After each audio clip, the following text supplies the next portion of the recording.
Brother Bill, good evening. Hi, Bill. You, John? Hey, John. That's me, Bill. That's Fraley. He's got his Bob Marshall. For those of you who don't know, Bill, he's the executive director of the Bob Marshall Wilderness, one of the great causes in our beautiful valley, state, and country. Great to have he and his bride here from North Carolina. They're, as they say, they're not from Montana, but they got here as quick as they could. Yes, we did. That's right. Good to see y'all. Thanks, Doug. And I appreciate everybody bearing with us. We have a great crowd tonight. Thanks for this wonderful turnout for the first ever Glacier Conservancy book club. And John Fraley is going to be with us tonight. We're onboarding about 35 or so participants already from around the country who have come to love Glacier, as we all have, and are able to share this evening with us tonight to talk to John and to reminisce about the days of old with someone who's very close to John, Doris Huffine, and Doris and Dan, and share some great stories and share a little bit of time together. So we really appreciate everybody taking some time to read the book and to support the Conservancy through buying the book, and John for spending a lot of time with us over these last few weeks preparing for this, and also spending 2 evenings with supporters.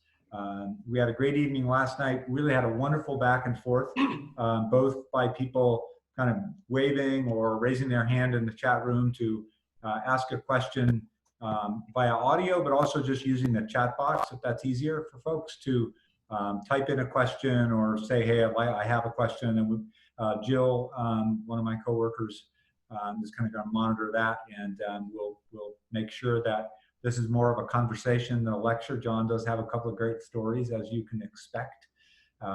So thanks again for folks coming. It looks like we've got a good crew in from the waiting room here on Zoom. So I think I'll just go ahead and launch. My name is Doug Mitchell. I have the great privilege of being the executive director of the Glacier National Park Conservancy. And, this year, now more than ever, is a time for us to come together and protect the things that we love, and all of us love Glacier Park. And so it is really a special thing for us also right now to be doing a lot of reading. So I thought it was a neat idea for us to be able to talk to some of these authors and ask them if they would share their books with our Glacier Book Club. And when I did that, the very first person I thought of was John Fraley. John has been such an incredible and important part of this Glacier community for a long time, a long pedigree in wildlife management, Montana Fish, Wildlife, and Parks. Couldn't choose between the cats and the grizz, so just decided to get degrees from both of them. That made it a lot simpler. And has been writing about the park and the outdoors for a long time. So we picked as our first book, this book that you all know and love now, Woman's Way West. That is John has updated recently, so you may have an earlier version. This is the newer version. And John, we're just so honored to have you join us tonight, and to kick off the book club. We have 3 books currently in our queue, this one and then the next book, and the author himself, I believe, is going to join us tonight to see how all this works. Father of Glacier National Park, of course, speaking of George Bird Grinnell, the book by Hugh Grinnell, and Hugh will be with us in a similar format in early July. And then the third book is a Burton K. Wheeler book. It's a political biography called Political Hellraiser, and the political life of Burton K. Wheeler. And Mark Johnson will be with us in early August, similarly. So all those books are available on order at our store, and you can get them on Kindle and other ways as well. So we hope you'll encourage others to join in, and that you'll be able to enjoy a continuing relationship with us in this way. And so John, thanks so much. John and I are in the same office. We are socially distanced. I'm with my links right here, I guess on this side. and John's in our conference room. So we're together but separate. And John, thanks so much for being with us tonight. Yeah, thanks a lot, Doug. And boy, I'll tell you one thing, Doug is really serious about the social distancing. I mean, there's only two of us in the building. We were both wearing our masks and tiptoeing around each other. So I feel pretty good about that. But thanks a lot for having me on. And I thought I'd start out with a brief story on how I met Doris. I just sure appreciate everybody being interested in her story, because I was very interested in her story because she kind of captivated me. And in 1979, I was traveling from Bozeman with my wife, who is my wife now, was my fiance. And she said, you know, we're on our way to Glacier, but we really ought to stop and see Doris. She's really kind of eccentric. And I thought, I wonder what she's gonna be like. So we stopped in and saw her in 1979, her little raspberry patch and her museum and everything. And we kind of met over a bear because she and I started kind of discussing, almost debating how to manage bears in Glacier. She had cooked for the survey crew for Going to the Sun Road in 1929, and they dealt with a lot of bears at Reynolds Creek in their camp. And she told me, she said, oh, it's easy to handle them. You just put the garbage about 300 yards away out into the woods, and they feed out there and they don't bother you, you know. And I said, oh, come on, Doris, that's conditioning bears. That can't be right. So we had kind of a little argument, and so Dana and I headed towards Glacier, and I thought, well, I think I made a pretty good impression on her with all my knowledge, you know. That's what I was thinking in my head, you know. And then after she passed away in 1990, I got all of her journals and all of her pictures and journals and Dan's journals. And so I had the unique opportunity to read what Doris thought about me all through our relationship, our 12-year relationship. And that first night we met, here's what she wrote. She wrote, little guy, sure doesn't appeal to me. And then my favorite line, he's blowy like a banty rooster, she said, because she had these chickens, you know. So that's kind of how we met, and it just kind of went on from there. That's pretty amazing. You know, it's really interesting too, as we talked, John, earlier, that I drive Highway 206. So for those of you very familiar with the Flathead Valley, you know, you're going from Woody's Corner to Columbia Falls, and you know, that's where the Huffine Museum was. And you mentioned, John, that you'd stopped by last night on your way here, and you could still see some of the remnants of it. Yeah, the three main buildings are still there, but there's kind of a lot of vegetation grown up about it. And they've cut some of the big ponderosa pines and built another house there. So it doesn't look much like the raspberry patch is all gone and full of weeds, my beloved raspberry patch. But it is still there. And you know, one thing I wanted to mention too, Doug, that we didn't talk about last night is just the process of writing a biography. Yeah. I don't know if the folks that are on right now, if any of them are thinking about writing a biography of someone, but we talked about the importance of, you know, recording their stories and so on. But what I felt like with Doris is, you know, I spent 10 years writing the book because she died in 1990. I had written a couple articles about her in 1988 and 89. So, and the book wasn't published first till 98. So I spent a long time doing it.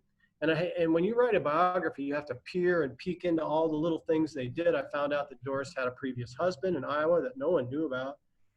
All kinds of things that she would write that I put in the book. And when I got done writing that book, I have to tell you, I just felt exhausted. I felt like I had lived her life in fast forward.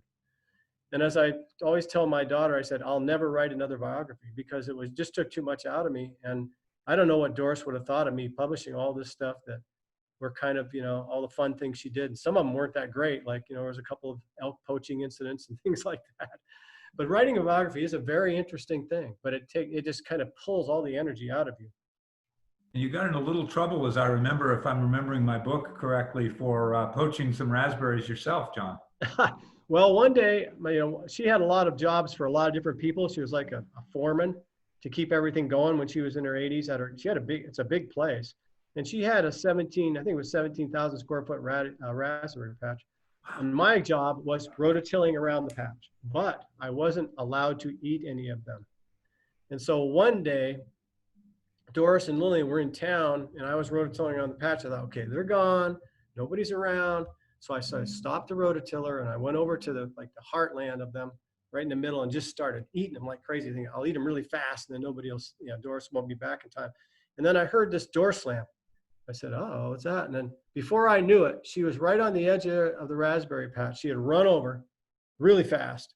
And what I heard was, who's in my raspberries? And so there I saw her over there, and I went, oh. And I remember looking right through her little cat glasses, you know, and looking at her. And she knew that I was eating them, but she didn't say anything. And I just said, okay, Doris, well, I'll finish up now. So she let me get away with it. But yeah, she was very, very protective of that raspberry patch. And I put some raspberry shoots on her grave a few days ago for Memorial Day. So. Yeah, that's amazing. So my dear friend Carolyn from the West Coast commented that that sure is a lot of raspberries. And as I remember it, she sold not only jam, but just gallons and gallons of raspberries. She had a pretty good little business going. Oh yeah, and in her journals, well, they had like a ledger for their museum and so on. She sold hundreds and hundreds of gallons of raspberries. Right about Northwest Montana fair time. She sold a lot of berries to the people she had known in East Glacier and over the other side of the divide around the park. So that was a big income for her. It really was. Yeah, that's pretty amazing. Another location, and we have some folks on tonight. Our board chair, John Donovan, and his wife Dana have a place up in Essex, and that was another place where Dan and Doris had one of their camps. Right, their Essex camp, Essex Huffine camp was. If you're from Essex, you're very familiar with the area. If you're coming from this direction and you drive over the Walton Bridge across the Middle Fork, and you look over to your right, there's a Forest Service boat ramp there now, just a little boat ramp. And there's some area there, but there's not a lot of area because the river washed a lot of that out. Well, they used to have a big clapboard, white house there with 6 or 8 cabins along there. And the 1964 flood took the house and their cabins and dumped it right in the middle of the Middle Fork. If you look in there, I think in the book, I think there's a picture of it. And so they were there and they got flooded out. That's right about, actually they had moved into the valley to their museum a little bit before that. And some other folks that they were like carrying the paper for them, but they lost a lot of money. And I think as Doris said, a lot of our money went down that river. So that was the 64 flood. And when they lived, yes, in Essex there. And Essex is where they had all the great pets like Willie the Beaver, and they had a bear and mountain goat, things like that. The flood was really, I mean, obviously, it's still legendary. And that picture you have in the book, and we talked a little bit about that last night. You were able to get some great photographs. I mean, that's an amazing photograph. And there were some. I love also the photos of the, lodge your complaints here. And talk a little bit about the photographs and the reason behind the existence of some of those really good quality photographs from that long ago. Well, especially in the Glacier Park, east side of Glacier Park, because Doris came to Glacier in 1925, and she worked in the basement of one of the park's most famous photographers. Anybody know who that was? Anybody? Tomar Heilman. So she worked in the basement of Heilman Photoshop. So she could take the negatives and she could print them, or she could use the fancy camera. And she and a guy named Otto Bessie, who was a Pacific States javelin champ, they hiked all together all over around the east side of the park, and they had access to all these photos and and camera. And if you look in the sections like Maids and Jammers and the ones where the chapter that says Glacier, a lot of those photos are, they're professional quality. And I kind of inherited them all from Doris. Maxine, her sister, gave me the photos and the journals. That's what I got. And so they were very valuable. But yeah, I've got tons more of them. As we discussed, we've got to get them in an archive somewhere, whether it's Glacier Park or the History Museum. And feel free to use the to use the chat. It's right down in the bottom middle of your screen with the bar there to type any questions you might have, or if you want to get our attention, just wave and we can, Jill Bridgman and Emily Evans, 2 of the people with whom I am privileged to work every day, are here to help facilitate a good conversation tonight. So feel free to join in. John also has some trivia questions and some prizes. So get your typing fingers ready, because we will be using the chat in order to answer the trivia questions. Well, maybe we should throw a trivia question and maybe get people thinking about other questions they might want to ask. I'd really like to see what people think That's great. Looks like we got a question there. Yeah, we have a couple questions coming in. I can read off the first one from Susan here. In Maids and Jammers, there's a picture of Mike's place. What was that? And if Susan, if you want to unmute yourself and join in, you can clarify on your question if you need to. Yeah, hop in, folks. I'd love to hear from you. But Mike's place was a very famous bar. I understand she worked there, but I really don't. It's a gigantic building. It looks like an airplane hangar or something. I didn't know what it really was. Yeah, see, you're looking through an overpass where you go into Glacier and towards the east, the big hotel. And I was on, and the photographer was on the other side of the overpass, looking into the little town of East Glacier. And so it looks like it's framed, but it's a kind of a false front. It was the most famous dance house around. This was the Roaring 20s. And if you look into the pictures, you look at the pictures there, and there's all these, like 100 young people at one of these dances, and you look at it and you go, oh, they're all dead. That's what I think when I look at it. It's so tragic because they were so young and happy. And well, Doris worked there, and she was one of Mike Shannon's favorite employees. And she not only did she work at the as a maid at the hotel, big hotel, but then she worked at Mike's place also. And sometimes she would get off one shift and go right to the other shift. So she was a very hard worker. But that was Mike's place. It was a big dance hall, and it was like very eclectic. It had the Dude Ranch people, it had the ranchers, it had the young hotel workers from all over the country, the bus drivers, So yeah, what a great place. What a great fantastic life they had. We also have a question from Julie. She says, what have you learned about Dan's personality and his love for Doris and his love for Glacier National Park? Yeah, Dan, in the chapter Native Son, explains Dan, and Dan is actually my wife's great uncle. So we knew Dan really well. She knew him, of course, from the time she was born. I met him when I met Doris, and then he died in 1984. So I only knew him for 5 years, but I would help him work around his place, put a water pump in his truck or whatever. He was a kind of a raconteur. He told a lot of great stories. As a bus driver, you got to be pretty good, red bus driver, telling stories. But yeah, they were very devoted to each other. They kind of found out that they were going to be lifers when they went to the Cut Bank Ranger Station right after they got married in 1927, 28. And Doris determined at that time that marrying Dan was like taking on a job, and it was going to be hers forever, even though at first she had a little cold feet. But they had a great relationship. But when I knew Dan, it wasn't long before he was very immobile. His legs, he had like an MS type, even though he was an incredible ranger, could hike and everything.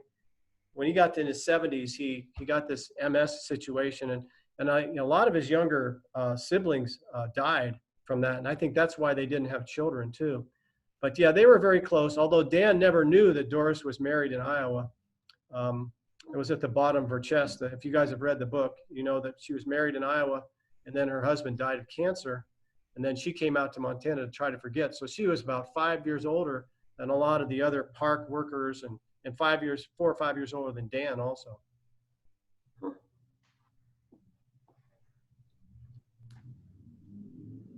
I would say that in our current environment, winter in the Cut Bank Ranger Station could be the ultimate social distancing. Yeah, well, there's a story in there, some of you might remember, where Doris was left alone at the station while Dan snowshoed out to get the mail. It's a 22-mile round trip to St. Mary. And she heard all the shooting, and she crawled under the blankets upstairs in the attic. And then when Dan got back the next day, he said, what do you mean shooting? Oh, there's all these loud claps. He said, no, that's just the tree snapping, and it was 34 below zero last couple of days. And she thought it was gunshots, but that was when she was kind of a greenhorn. That was her first winter in Montana. I saw some question here that asks about why did we put out a 20th anniversary edition of the book. And I think, the original edition that went out was great, and the small publisher in Whitefish, but then it sold out, the first printing, and then I bought the rights to it. And I'd been printing some copies for Glacier just through Sheridan Books in Midwest, because I got the PDF of it. But then we always wanted to make a better version of it, and I wanted to update it, and there were some errors. And that's why, so Far Country took it on, the 20th anniversary edition, and did a beautiful job on it. So that's why we did that. And I'm taken by Joy's comment. And Joy says, what what I thought was interesting is that they always had a drive to work, always looking for the next opportunity. I was really taken by that in the book too. I mean, these are people who counted the pennies. She worked, he worked, and we forget how in 1925 that wasn't the normal thing, right? Right. And so that's did that strike you too, John? Yeah, and during the Depression, they had the Stanton Creek Lodge. Well, right near the end of it, they were moved over there from East Glacier, and they had the Stanton Creek Lodge up the Middle Fork. And they had a lot of sort of tragedies they witnessed where people didn't have enough gasoline to get out of the valley, trying to go find a place to work, and so on. And so I think they were affected by that too. But yeah, Doris was a nickel nurser, all right. Her sister Maxine claimed that she had every penny she'd ever made, and she would have Maxine come out from Washington and work at her place at Sand Creek, and then not pay her as much as she said she was going to be. This is her own sister, and wouldn't let me have any raspberries. So it's just kind of, she was very frugal. That's fun. I just saw a question there from someone, Lee. Yeah, we've got lots of good questions coming in. This might be a good time to share your little treat, John. Meg asked she'd love to see more of Doris's paintings and drawings. I don't know if you brought any of that, but I know you brought a little something extra about Doris as well.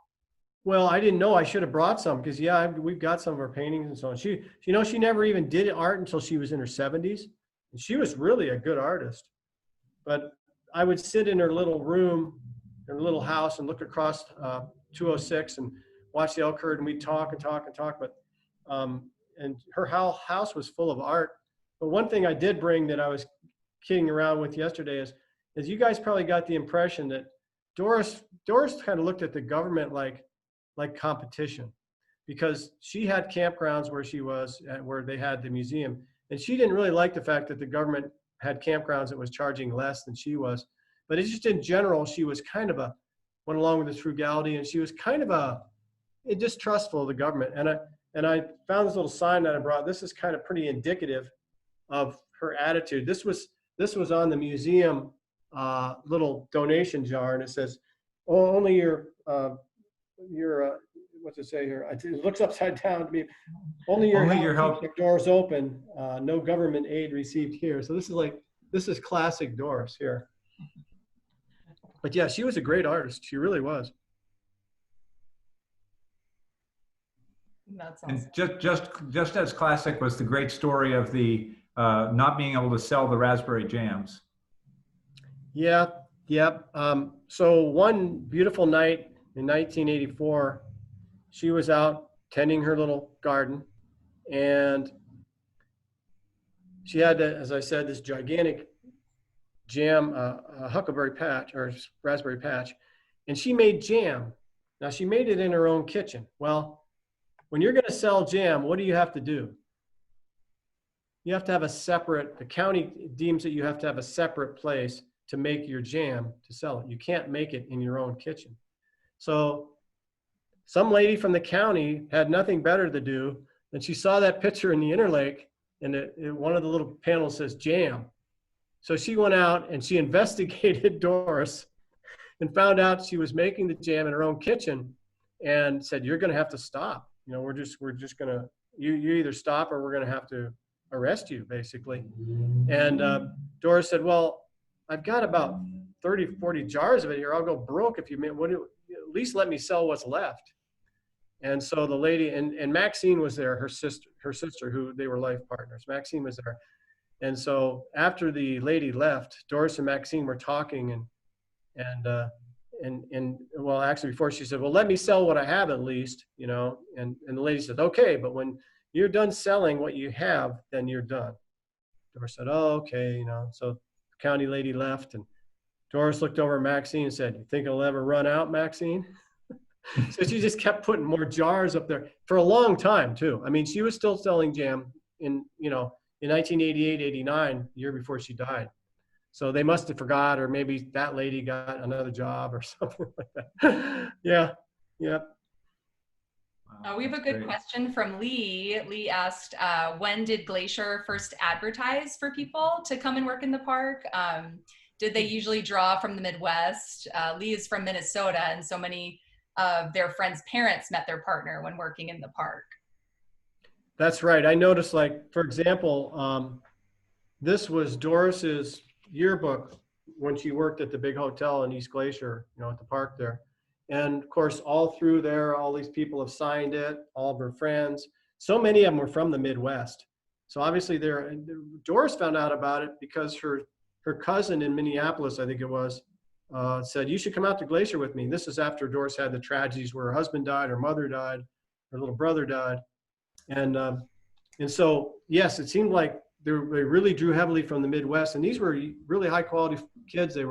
Most of them were going to be going to college. And it was just kind of like a giant summer camp for 18 to 22-year-old kids. Now, Doris was 25, so she was a little older, but nobody knew. She never said how old she was. This, for example, is a little drawing that C.A. Beale did for her on the back of her yearbook. You can see he's a pretty darn good artist. Yeah. Wace Powell. So just those kinds of things. They were all so close. You know, you can imagine what it's like. Well, just go there now. You know, go to East Glacier Hotel when it opens this year or whatever, and look at all the people that are working in there, and they're all these young people from all over the country, and a lot of them from that Midwest area. Janet and Catherine had questions about Janet about what the Blackfeet Reservation is like now, and Catherine about getting some information about East Glacier. A couple of resources for that. We have the privilege to work with the park on the longest Indigenous speaker series in any national park in America, the Native American Speaks program. And we just put a video online on glaciar.org. You can see it, give you some idea about that. And also the park has a really nice archives. It's not a archives that you walk into like the National Archives, but for researchers and you're interested in a relative, they might have some information, because that's where a lot of that information has ended up, both in terms of Native American, the first peoples of Glacier, and also the archives is just really an untapped resource in the park. Yeah. In fact, when I was writing the book, also, I spent a lot of time in those archives with Deirdre Shaw, Ann Faegre. There's some incredible reading in there, like the papers of some of the early Clark Park historians, like the Vaught, like Ella Vaught papers, and so on. And as you noticed, I really worked hard to try to get, because Doris was so close to the Blackfeet when she lived in East Glacier. You know, they shared a fence with John Clark, the famous Blackfeet woodcarver. And the other fence they shared was with Clyde Foley, the famous Glacier Park ranger, who actually in the book that followed this one, Rangers, Trappers, Trailblazers, he's featured in that. In fact, there's a picture of him on the back cover of it. But he was considered one of the best rangers. And so I studied the James Willard Schultz books quite a lot and tried to bring some Blackfeet lore into the book, because Doris was so interested in it. I don't pretend to know anything about Blackfeet lore because I don't have that culture, but she was immersed in it. And in her museum, she had John Clark's Hunter with Bear. I don't know if you've ever seen it, a very famous piece. Yeah. He had that in her museum. In fact, John Clark sold a number of different things to Doris and Dan that they displayed in their museum. The seminal art book on Clark just came out last year by Larry Len Peterson, who is the chairman of the board of the C.M. Russell Museum and a great friend of Glacier. It's a beautiful, beautiful book. If you get a chance to see it, I definitely encourage you to do so. Bill Hodge, you had a question about where John learned about the first marriage. John, did you learn about that from the journals or from talking with Doris? Where I learned about what? Her first marriage. Oh, her first marriage. No, I learned about it from Maxine after Doris passed away. Doris didn't tell anyone. Doris's own husband didn't know about it. Wow. Yeah, and it was his name was Weaver, and the poor guy, he had a series of cancer problems in his leg, and they kept amputating farther and farther up his leg, and never could fix it, and he ended up passing away. And then that's why Doris didn't come to Glacier as soon as she might have, because she was she was married there in Iowa. They both went to Morningside. It's a teacher's college, I guess. So Doris was very well educated too. She had a teaching degree and she did a lot of teaching, but that's how I knew about it, because after she died, Maxine gave me all those pictures of her past husband, Howard Weaver. And she said it was in the bottom of the trunk, and she never told anybody, including Dan. In fact, if you look at her yearbook, and it says, do you know what you see that blackout? I've been able to figure out what it says, and it says Doris Weaver. So she got rid of that. So to everyone, she was Doris Ashley until she married Dan. Wow. So that was had to be tough to keep something like that from her husband for all those years. But it was just weird, she, age was really important to her. In fact, when she kept trying to purport it even on her death certificate, but we outsmarted her. We got it right on her gravestone. It was 1901 to 1990, not 1905. See, Dan was born in 1905, and she wanted to be born at the same time that her husband was, and she didn't want to be older than everyone. I guess it was not being a lady. I don't understand that, but back then, I guess it was pretty important. That was the thing, for sure. Yeah. So I think, John, we better not let these guys get too comfortable. Okay. We better fire up a question or two here. All right. So get ready with your fast fingers.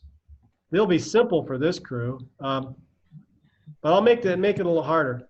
So when was Glacier National Park established? And then when was the National Park Act passed? Because there's two different dates. And you just want the year. Yeah. That's right. Okay, Tim's typing. I can see his hands. Who knew the 1916 Act? Looks like Bill wrote the act was 1916. Is that right, Bill? All right, Bill. We're going to home in on this then. What were the three major components of that act? I teach this at Flat Valley Community College in my wildlife class. There's three major components. That'll teach you, Bill. Number one. I'm going to quote. It's a lot like the Wilderness Act. Yeah, I mean, I don't know. I'm a little more of an aficionado on the Wilderness Act. So I knew 1916, obviously, I was involved in celebrating 100 years of our national parks. There you go. 2016. And I could give you the four components of wilderness, but I cannot answer that question on the components of the Parks Act. It's close. The first one is, maintain the environment as much as possible in a pre-European condition as possible. And then the second one is provide the usual conflict, provide for the enjoyment and use of the American people. And then the third one's important. The third one is manage the national parks as a national resource, because there was a lot of opposition, for example, to making Glacier National Park by some of the locals. And there's always going to be, there was a lot of conflict when the park was first established, before it was established, between some of the local people in the park and the Park Service. And I was going to get into that a little bit later on a couple of stories, but that's good. It is very similar to the Wilderness Act. You're right. The tension between protecting natural conditions and yet providing for a primitive and unconfined form of recreation. The tensions are very, very similar. So that's right. Good job, Bill. So Julie noted that that the book describes, and we hear a lot about the Blackfeet particularly, but Native Americans being really involved in East Glacier during that time, and that has fallen off since. Is that perception correct? Which it is, and why do you think the tribal members are less involved?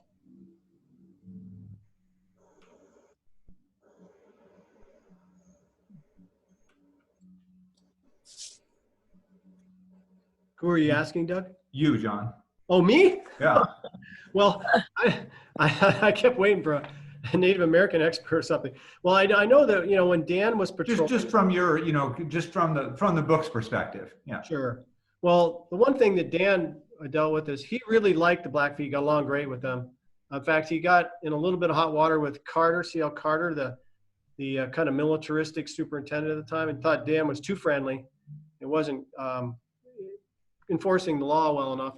But he said that the Blackfeet after the park, when he was patrolling like in the 20s, St. Mary and then especially Cutbank, that the Blackfeet would occasionally try to trap or get a bighorn sheep mainly within the park boundaries, but he never caught anybody. And he said that he was accused of looking the other way a few times, but I think he really sympathized with them that they were doing that Yeah. for their sustenance. But I really don't know much about, like I said, I am not qualified at all in terms of Native Americans. It's just I know they were closely associated with some of the ones like the wood carver Clark and a lot of the other folks that lived in East Glacier, because they were a big part of it. And a lot of that, of course, was related to Louis Hill and the promotion of the railroad, and there was actually a commercial part of that encouraged the Native American participation. And clearly, this is a this has been an awkward history, right, between Native peoples and the United States government coming in and determining that it's their park in a geographic homeland of a number of different tribal units. I think over the last many years, a ton of progress has been made, and I have to really credit the last few superintendents who have made a really clear commitment to re-engaging in a very meaningful way with Glacier's First People, whether it's the Native America Speaks program, or actually then taking those Native American Speaks programs outside the confines of the park. We had a question about the museum in Browning, and I hosted the National Park Foundation group out here, and we took them intentionally to the museum in Browning. We also have made sure that we take Native American Speaks programs outside the park and have them in local communities to try and create more connectedness. Jeff put as the park passed a picture of one of the first Blackfeet park rangers, and recognizes Native peoples in green and gray every year. And so that's one of the things I'm really proud of, is that we're reinvesting in trying to heal that relationship and be in a very authentic way. So that's a neat, that I like the discussion in the thread about that, and the caring that I'm seeing from this group about making sure we maintain that cultural connection and respect it. Because I think what Doris would have wanted us to do.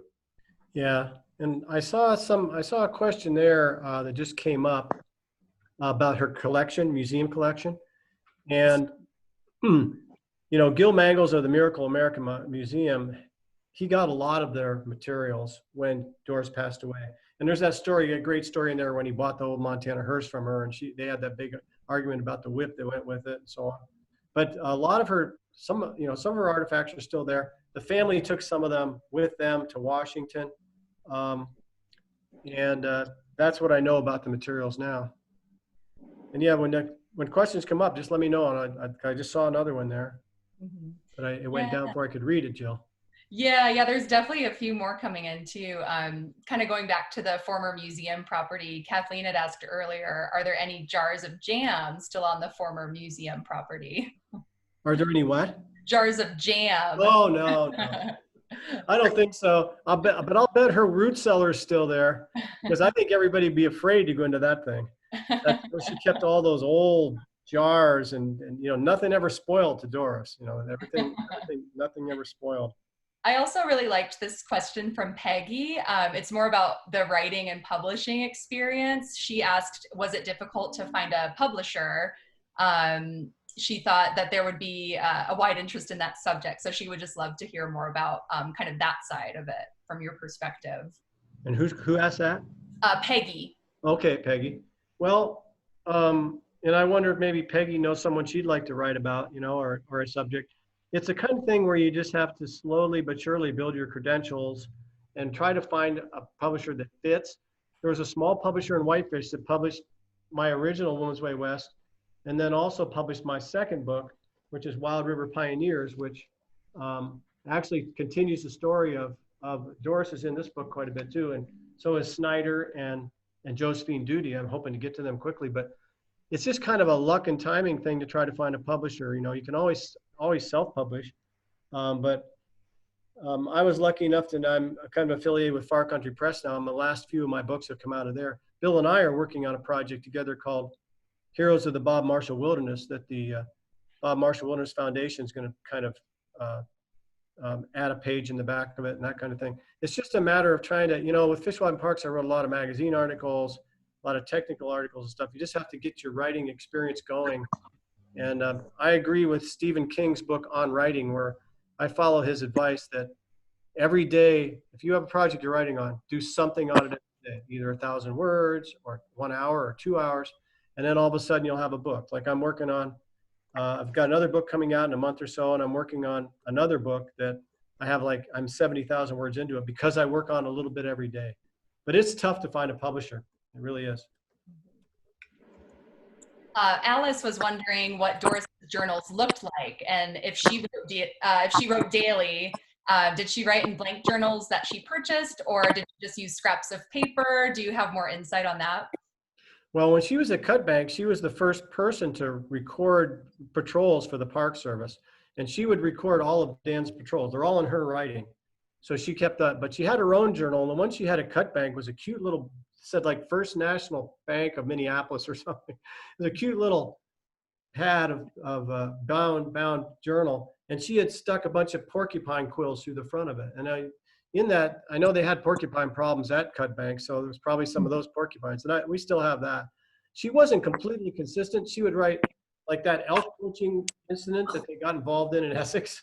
She wrote on these little pieces of paper. She typed them all out in this little type, probably 2,000 words about that. So it was little pieces, and then she wrote a column for Hungry Horse News called Essex News for 8 years. So I had all that, but you never know. And Dan actually had a lot of journals also. They weren't completely consistent, but there was enough detail in her writings that I could really get a lot out of her, because detail is what brings a story alive. That's what brings it alive. Speaking of bringing it alive, I think you may have some audio. Oh yeah, I was going to get into that. So we better hurry up. So let me throw out this trivia question, then I'll get into it, and it'll include the audio. Okay, here it comes. Which famous original settler of the Lake McDonald Valley, he was the original owner of Lake McDonald Lodge, lived later in life in a little cabin near Dan and Doris's Stanton Creek Lodge up the Middle Fork of the Flathead? Was it, oh, somebody's got it already. It was George Snyder. Yeah, and I call him, he's my character that I call the Glacier Park Maverick, and I've been giving presentations in the park forever on him. But he actually lived near Dan and Doris. They had a hard time getting Snyder out of the park. He was he was the original owner of the property around Lake McDonald Lodge. He owned that 160 acres.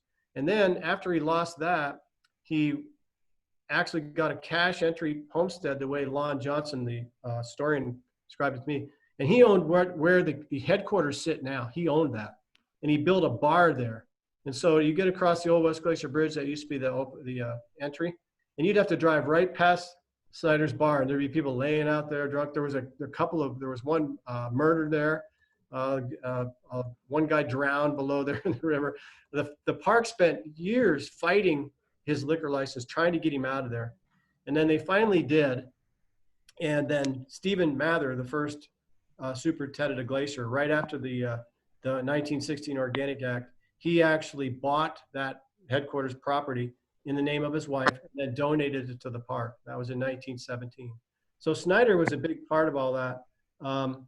And so here's a little thing I put on my cell phone of Doris and Maxine are describing picking huckleberries with Snyder above Stanton Lake. Now, they're kind of hard on Snyder, so don't take it too badly, but let's see if you guys can hear this. Let's get you going here.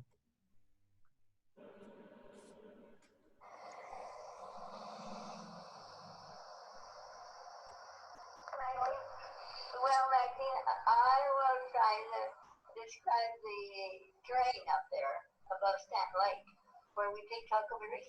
And then you go take over the mountainside that the old Snides lived down? Yeah, like that old fat guy.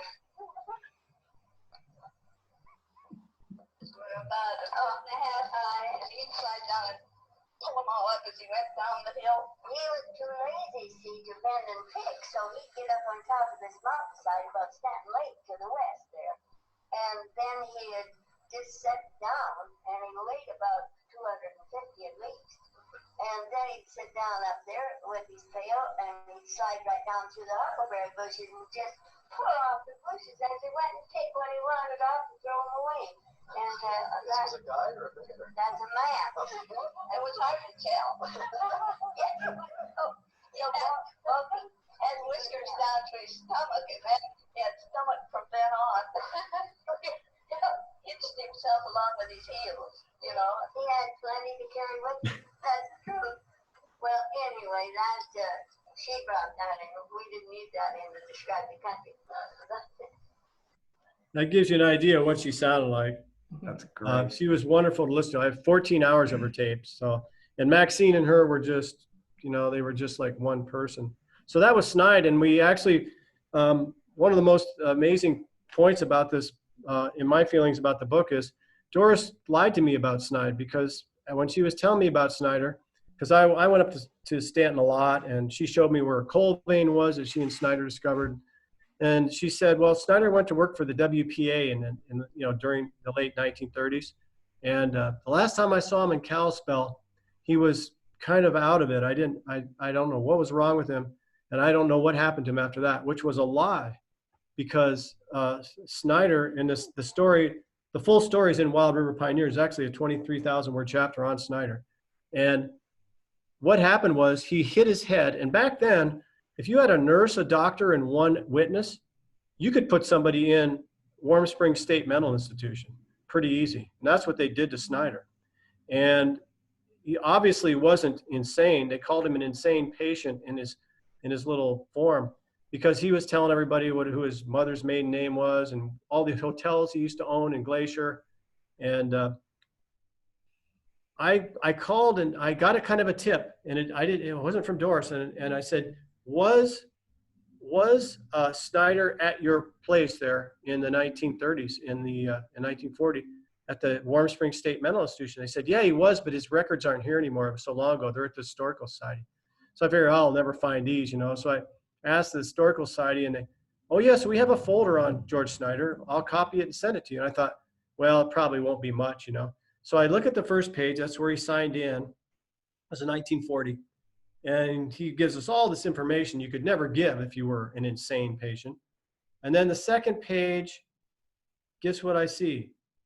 On the letterhead of the Stanton Creek Lodge, it's a letter from Doris to the president or leader of the asylum. And Doris is saying, we visited last week. How's George doing? What can I send him? And all that kind of stuff. And she's the only one that ever visited him there. She and Dan went and visited him there. But can you imagine, this folder's been sealed for 60 years. And I've never got any of these tips from Doris, because Doris lied to me and said, because she was embarrassed that he went to the mental institution. And I open up, and the second page there is a letter from my wife's great aunt.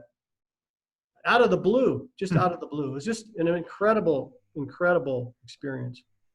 So that was Snyder. Kathleen was wondering, did Snyder own Charlie Russell's cabin? No, he didn't. Russell's cabin, the Bullhead Lodge, that's across McDonald from where he was. But he did own the McDonald Lodge, all that whole area, and then the headquarters area as well.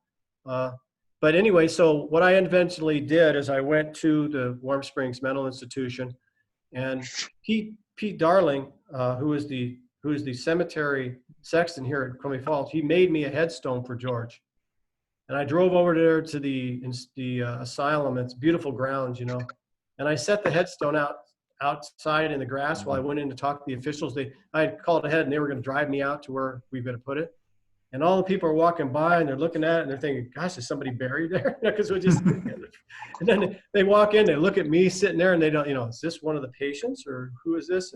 And so they drove me out there, and I looked around as we drove, big area, hundreds of acres. And it was as far as the eye could see were all these little rusted markers with no names on them from all these forgotten people that were buried that nobody cared about. And so George got one of the only headstones that's at the Warm Springs State Mental Institution. You can go visit it today. If you ask them where it is, they can probably find it. But that all came from this character that used to be the owner of Glacier Park Lodge, and a big deal, and went through with Doris and then to the asylum, and he finally has a headstone now. But that's how connected Doris is to the history of Glacier. And I want to mention the bootleg lady too at some point, but maybe we better take a couple questions real quick first. Yeah, Joy had a good question about the park. She was wondering what happened to the sun lodges after the fires recently. Oh, the fires recently? I know that when Doris and when Dan was patrolling as a ranger in the 20s, there was Sun Camp and there was the Cut Bank Chalet, and there was all these chalets that were taken down. But I don't know about any recent fire damaging any structures in Glacier other than Sperry. Maybe you do, Doug. I don't. No, that's exactly right. You know, Sperry obviously was lost to the fire in 2017, and actually will be opening again this summer in July, which is really quite remarkable, thanks to a incredible public-private partnership. And we were just recently honored with the park with the Governor's Award on Tourism for Public-Private Partnership of the Year for that Sperry rebuild. Now, the Going to the Sun Chalet was destroyed, but that was done by the park many years ago when they realized they just couldn't manage the chalets that were built by the railroad company. But when passed over to the park, the care and maintenance of them just was not something that the park could deal with. So they limited the number of those chalets. So we have very many fewer now. Yeah, they called it Sun Camp. That's what Doris and Dan called it, and he got to. So can I tell the story about Josephine? You can do anything you want. Yeah, there's a question. Where was Sun Camp? It was kind of over at the upper end of St. Mary's Lake there, when you're coming down off the pass. But so anyway, Doris and I were very close, and I said I loved her very much, and I knew someday I wanted to write a biography about her. But like I said, you have to peer and peek into all these personal things. But so one day I was skiing across the Middle Fork and of the Flathead over to the east side or the other side of the river, and I came upon this big homestead, almost like a homestead. It was a big cabin, very large cabin, and it was in the park, within the park. It was at the mouth of Harrison Creek, and I skied around and looked at it, and skied up to Harrison Lake, and then I skied back down to the homestead, and I walked around it, and there's mountain lion tracks that were coming out of the homestead that had left the homestead since I had been gone that day. I thought, wow, that's kind of spooky. So I skied back across the river, and I went directly to Doris's house, because Doris's little place was right on the way to where I lived. I only lived a mile and a half away from her.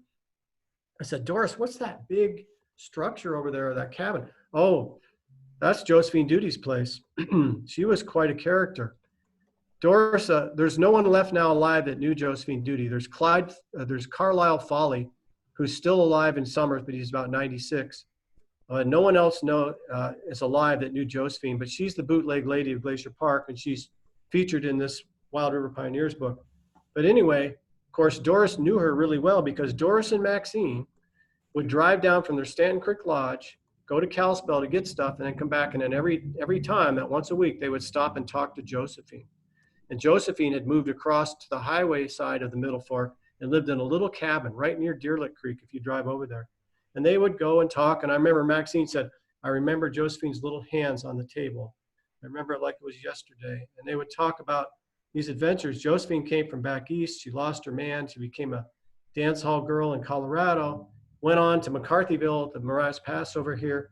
Dan Duty, the ranger, kidnapped her, took her back across the Middle Fork, put her in a drying out cabin. And then the story went on from there. She was a very famous bootlegger. In fact, I have the park, it's not just fiction. I have the Park Service right up in the journal where the ranger talked about, we found 17 gallons of moonshine, 4 stills, and all this. This is over in the park side, and very, very remote. You can visit it today if you want. You just have to cross the river. And the neat thing about it is, now with the story and all the other things, it's now part of Glacier National Park. The land trust bought it, and it's part of Glacier. But anyway, I told Doris and Maxine about this, and Maxine said, oh, she said, you know those tracks you saw when you skied around there? That's not a mountain lion, that's Josephine. I think Josephine is asking you to tell her story, and you're not going to rest until you do. You know, Maxine was really like a cerebral, she and Doris. And so that's what started the bootleg lady of Glacier Park. And now And it was all Doris. Doris is one that I learned all that stuff almost entirely from Doris. Some of the stuff from the Park Service, like an old interview with one of Josephine's friends, but almost all from Doris. And now there's a distillery with a whiskey named after Josephine. There's a beer named after Josephine, and there's a restaurant called Josephine's in Coram, all from that, and it all sprung from Doris Huffine. And just like knowing where about Snyder sprung from her too.